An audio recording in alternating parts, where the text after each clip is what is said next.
Une marche pacifique s'est déroulée dans la capitale ce vendredi 7 juillet qui marque le deuxième anniversaire de l'assassinat du président Jovenel Moïse. À cette occasion, des protestataires ont parcouru plusieurs rues, et notamment à Lalue et à Bourdon, en vue d'exiger que justice soit rendue à la victime. Aucun incident majeur n'est à déplorer. Toutefois, la circulation a été perturbée à cause de cette marche. Suivez le reportage de Rodolphe Pierre-Louis.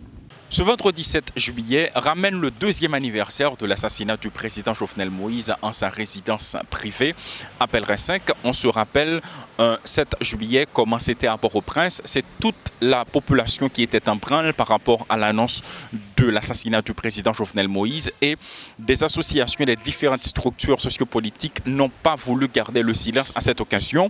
Elles ont choisi d'organiser une marche pacifique, d'après ce qu'ils ont fait savoir, des responsables de ces structures sociopolitiques.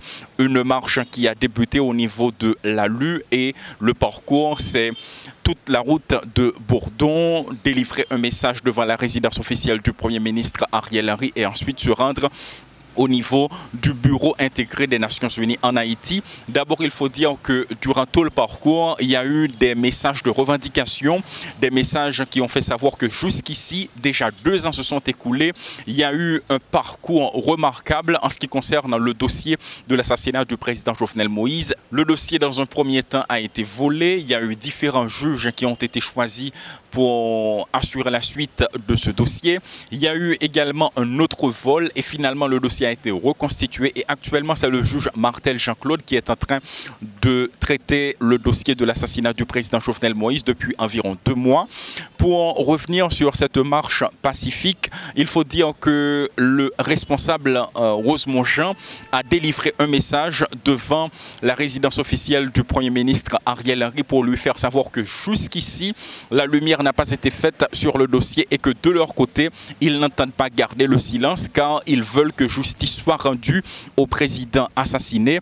Pour l'instant, cette marche continue pour prendre la direction du bureau intégré des Nations Unies en vue de délivrer ce message. Du côté de la police nationale, il y a eu un dispositif impressionnant, un dispositif remarquable qui a été mis en place en vue de permettre d'assurer le bon déroulement de cette marche pacifique. Jusqu'à maintenant, il n'y a pas eu de dérapage, seulement ça a provoqué un embouteillage monstre par rapport à la circulation. Des automobilistes sont obligés de rebrousser chemin, d'autres n'ont pas le choix, notamment les chauffeurs du transport en commun. Ils sont obligés de suivre cette marche pacifique jusqu'à destination, et la police nationale de son côté est en train d'assurer la sécurité de cette marche pacifique. Il faut rappeler que ce vendredi 7 juillet 2023 marque le deuxième anniversaire de l'assassinat du président Jovenel Moïse et que beaucoup d'organisations se sont prononcées pour faire savoir que jusqu'ici, le dossier est dans l'impasse, le dossier traîne. De nombreux juges ont été désignés. Un autre juge, Martel Jean-Claude, assure la continuité de ce dossier, notamment l'assassinat du président Jovenel Moïse. Paul Léel et Rodolphe Pierre-Louis pour Télémétropole.